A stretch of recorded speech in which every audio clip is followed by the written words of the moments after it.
నిన్ను వదిలించుకోవాలి అనుకునే వారి ప్రవర్తన ఎలా ఉంటుందో తెలుసా? నువ్వు ఏం చేసినా, ఎంత మంచిగా మాట్లాడినా వారికి తప్పుగానే అనిపిస్తుంది. చిన్న చిన్న విషయాలకే నీ మీద విరుచుకుపడుతుంటారు. నీకంటే మిగతా పనులన్నీ, మిగతా వ్యక్తులందరూ వారికి ముఖ్యమైపోతారు. నీ అవసరం వారికి చివర వరుసలో వెళ్ళిపోతుంది. నువ్వు ఎంతో ఆశతో పెద్ద పెద్ద మెసేజ్‌లు పంపినా వారి నుంచి వచ్చేది మాత్రం "హ్మ్. హా! సరే" అనే ప్రాణం లేని సమాధానాలే.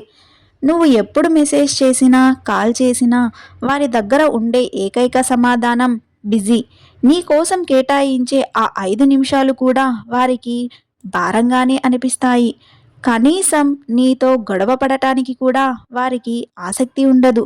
నీ ఇష్టం, నీకు వచ్చింది చేసుకో అని చెప్పి నిన్ను గాలికి వదిలేస్తారు.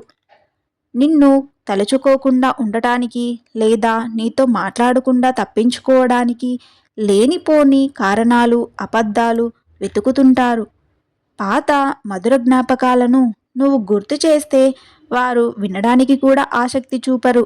అవన్నీ వారికి పనికిరాని సోదిలా అనిపిస్తాయి. ముఖాముఖి కలిసినప్పుడు నీ కళ్ళలోకి చూసి మాట్లాడటానికి కూడా ఇష్టపడరు.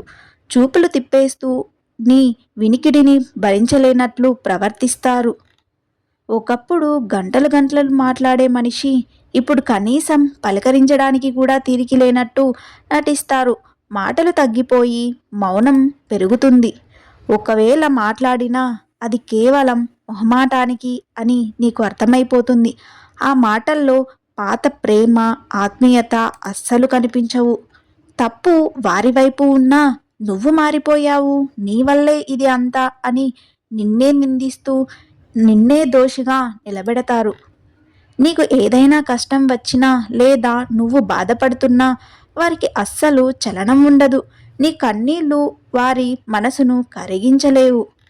నీ మెసేజ్లు గంటల తరబడి చూడరు. కానీ సోషల్ మీడియాలో మాత్రం అందరి పోస్టులను రియాక్ట్ అవుతూ యాక్టివ్గా ఉంటారు. ఒక మనిషి నిన్ను వదిలేయాలి అనుకున్నప్పుడు నువ్వు ఎంతలా ప్రాధేయపడినా వారు ఆగరు. నీ విలువ తెలియని చోట ఆత్మగౌరవాన్ని వదులుకోకు. నీ నీతో లేని లోపాలను వెతకడం మొదలు పెడతారు. నిన్ను వదిలేయడానికి ఒక బలమైన కారణం కోసం నిరంతరం అన్వేషిస్తారు. నీ పక్కన కూర్చోడానికి కూడా ఇష్టపడరు. ఏదో ఒక సాకుతో నీకు దూరంగా జరిగిపోతుంటారు. ఒకప్పుడు ప్రతి చిన్న విషయానికి నీ అభిప్రాయం అడిగేవారు.